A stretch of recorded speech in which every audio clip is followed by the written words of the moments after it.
Hello friends, welcome back to MKB English. நாம் போன வீடியோவில் என்ன பார்த்தோம் அப்படின்னு ஒரு ஸ்மால் ரீகேப் போயிடுவோம். ஒரு வேலையை நாம் தினமும் செய்கிறோம் அப்படின்னா அதுக்கு எந்த ஸ்ட்ரக்சரை யூஸ் பண்ணணும் அப்படின்னு பார்த்தோம். அதுவே செய்யலை அப்படின்னா அதை டோன்ட்டை யூஸ் பண்ணி எப்படி சொல்லணும் அப்படின்னு பார்த்தோம்.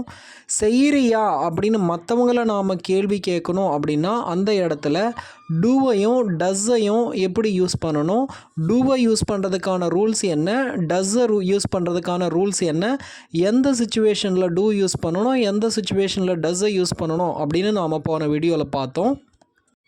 இப்போது இந்த வீடியோவில் எதை பற்றி பார்க்கலாம் அப்படின்னா, ஒரு வேலையை தினமும் செய்யணுன்னா அதுக்கு எந்த ஸ்ட்ரக்சரை யூஸ் பண்ணணும், டூவை எப்படி யூஸ் பண்ணணும், டஸ்ஸை எப்படி யூஸ் பண்ணணும்னு நாம் போன வீடியோவில் பார்த்தோம் இல்லையா.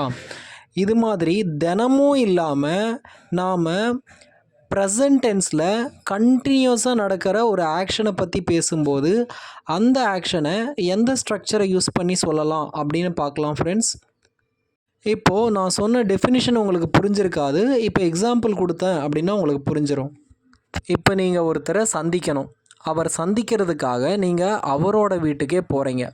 நீங்கள் வீட்டுக்குள்ளே நுழைஞ்ச உடனே அவர் சாப்பிட்டுக்கிட்டு இருக்கிறத பார்க்குறீங்க.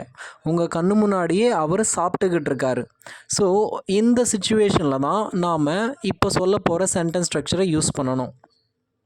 அவர் நம்மளை பார்த்துட்டு என்னப்பா விஷயம் அப்படின்னு கேட்குறாரு. அதுக்கு நான் உங்கள் கூட பேசலான்னு வந்தேன், ஆனால் நீங்கள் சாப்பிட்டுக்கிட்டு இருக்கீங்க அப்படின்னு சொல்லுவார் இல்லையா. நீங்கள் சாப்பிட்டுக்கிட்டு இருக்கீங்க, நான் அப்புறம் பேசுகிறேன் அப்படின்னு சொல்லுவார். ஸோ இங்கே நீங்கள் சாப்பிட்டுக்கிட்டு இருக்கீங்க, அவர் பார்க்குற நேரத்துக்கு அவர் கண்டினியூஸாக அந்த ஆக்ஷனை பண்ணிக்கிட்டு இருந்தார், அதாவது சாப்பிட்டு கொண்டிருந்தார். நீ சாப்பிட்டுக்கிட்டு இருக்க, உன்னை நான் டிஸ்டர்ப் பண்ண விரும்பலை அப்படின்னு சொல்கிறாரு இல்லையா இவர். இதை இங்கிலீஷில் யூ ஆர் ஈட்டிங், நீ சாப்பிட்டுக்கிட்டு இருக்க, யூ ஆர் ஈட்டிங் அப்படின்னு சொல்லுவோம். இங்கே அவர் சாப்பிட்ற வேலையை செய்கிறதுனால அவர் முதல்ல வருவார், யார் வேலையை செய்கிறாங்களோ அவங்க முதல்ல வருவாங்க. ஸோ யூ வரும். நீ சாப்பிட்டுக்கிட்டு இருக்க, யூ முதல்ல வரும். சாப்பிட்ற ஆக்ஷன் ரெண்டாவதாக வரும், வேலை ரெண்டாவதாக வரும். யூ ஆர் ஈட்டிங், நீ சாப்பிட்டுக்கிட்டு இருக்க அப்படின்னு சொல்லணும்.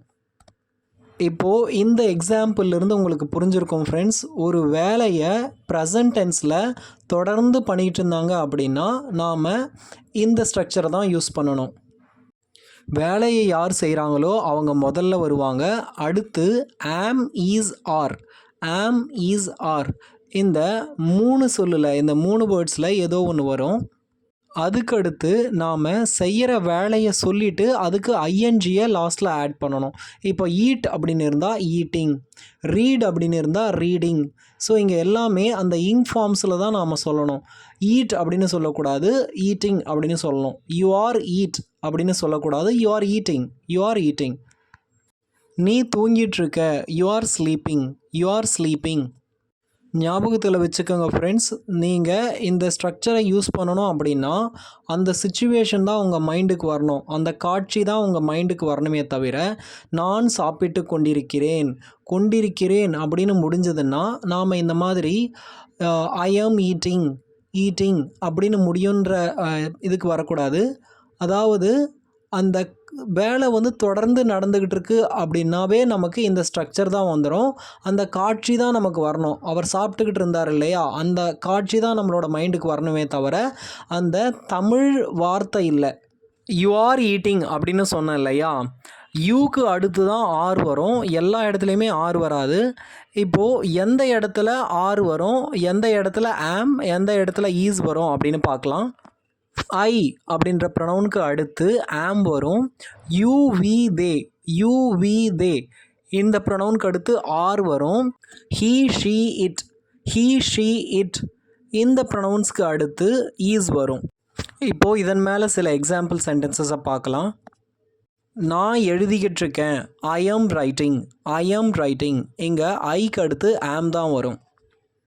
ஹீ இஸ் ஸ்லீப்பிங், அவன் தூங்கிக்கிட்டு இருக்கான். இங்கே ஹீக்கு அடுத்து ஈஸ் வரும். ஷீ இஸ் ரீடிங், அவள் படிச்சுக்கிட்டு இருக்கா. இங்கே ஷீக்கு அடுத்து ஈஸ் தான் வரும். இட் இஸ் ட்ரிங்கிங், இங்கே இட்டுக்கு அடுத்து ஈஸ் வரும். வி ஆர் பிளானிங், இங்கே வீக்கு அடுத்து ஆர் வரும். You are cheating, you are cheating. இங்கே யூக்கு அடுத்து ஆர் வரும். They are playing, they are playing. இங்கே தேக்கு அடுத்து ஆர் வரும். We you they, we you they. இதுக்கு அடுத்து ஆர் தான் யூஸ் பண்ணணும். ஒரு வேலையை தொடர்ந்து செஞ்சால் நாம் இந்த ஸ்ட்ரக்சரை யூஸ் பண்ணணும் அப்படின்னு பார்த்தோம் இல்லையா? இப்படி இந்த தொடர்ந்து இந்த வேலையை செய்கிறவர் ஒருத்தர் அப்படின்னா நாம் ஈஸ் தான் யூஸ் பண்ணணும். அதாவது செய்கின்ற நபர், இந்த வேலையை தொடர்ந்து இந்த வேலையை செய்கின்ற நபர் ஒருத்தர் இருந்தார் அப்படின்னா ஈஸை யூஸ் பண்ணணும். இதுவே நிறைய பேர் இருந்தாங்க அப்படின்னா ஆரை யூஸ் பண்ணணும். நாய் குரைத்து கொண்டிருக்கிறது அப்படின்னு சொல்லுவோம் இல்லையா? இதை இங்கிலீஷில் the dog is barking, the dog is barking அப்படின்னு சொல்லலாம். இங்கே நாய் அப்படின்றது ஒன்று தான் அப்படின்றதுனால ஈஸை யூஸ் பண்ணியிருக்கோம். இதுவே நிறைய நாய்கள் குலைச்சிக்கிட்டு இருந்தது அப்படின்னா நாம் என்ன சொல்லலாம் அப்படின்னா த டாக்ஸ் ஆர் barking, த டாக்ஸ் ஆர் barking அப்படின்னு சொல்லலாம். சரிங்க ஃப்ரெண்ட்ஸ், இப்போது இந்த சிச்சுவேஷனுக்கு எந்த ஸ்ட்ரக்சரை யூஸ் பண்ணணும் அப்படின்னு பார்த்தோம். அதுக்கான ரூல்ஸ் என்ன அப்படின்னும் பார்த்தோம்.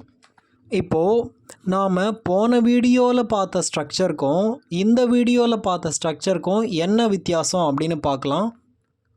நான் சாப்பிட்றேன் அப்படின்னு சொல்கிறோம் இல்லையா? இதை ஜென்ரலாக சொல்லுவோம்.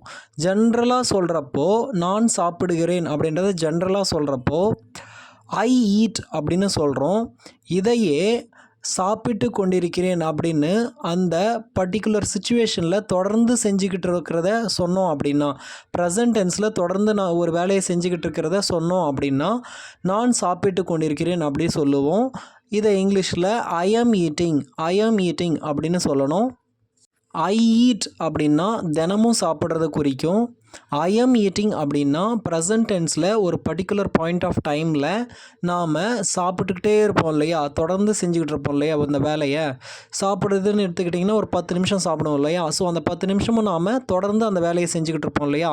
ஸோ அந்த கண்டினியூவேஷனை பற்றி பேசும்போது, அந்த தொடர்ச்சியை பற்றி பேசும்போது தான் நான் சாப்பிட்டு கொண்டிருக்கிறேன், ஐ ஆம் ஈட்டிங் அப்படின்னு சொல்லுவோம்.